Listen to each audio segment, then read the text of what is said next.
ওয়াজ মাহফিলে রেকর্ড করে যে সকল মিডিয়া, তারা কি শুধু ফিতনা করে নাকি দ্বীন ইসলামের কাজে আসে? খুব সুন্দর প্রশ্ন করেছেন।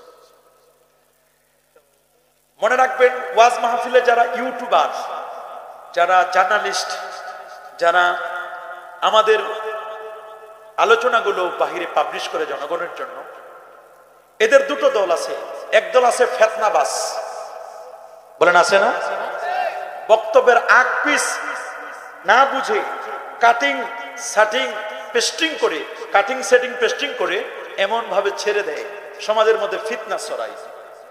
এক জায়গা আছে না করা যাবে না, নাটা কেটে দিল যাবে, তাহলে পুরো ফতোয়া উল্টে গেল না? এরকম যারা কাটিং করে, এখানের একটু এখানের একটু, সামনের একটু পিছনের একটু লাগাইয়া একটা মানুষকে কলঙ্কিত করার জন্য এমনটি যারা করে।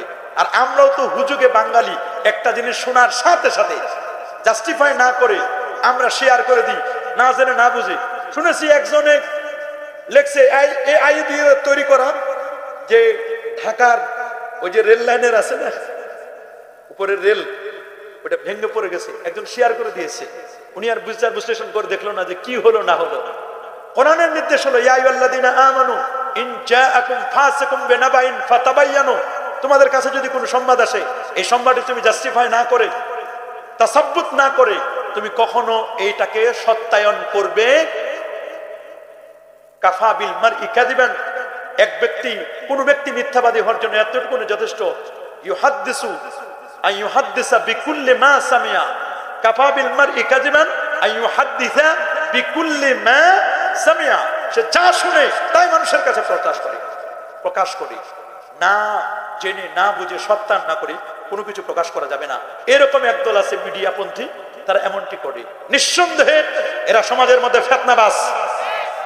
আল ফিতনাতু আশাদ্দু মিনাল কাতল, সমাজের মধ্যে যারা ফিতনা সৃষ্টিকারী, এরা সমাজের খুনি ব্যক্তির চেয়ে অপরাধী।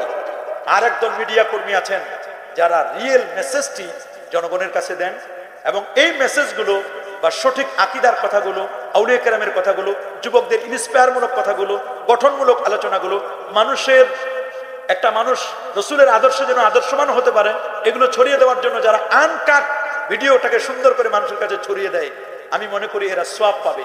রসুল বলেছেন আদ-দাল্লু আলাল খাইরি কাফাইলিহি, যে সত্য পথে মানুষকে পথ দেখায়, সত্যের দিকে মানুষকে ইশারা করে দেখায়, সেও ওই কাজটি করার সমান সেম টু সেম সওয়াব পাবে।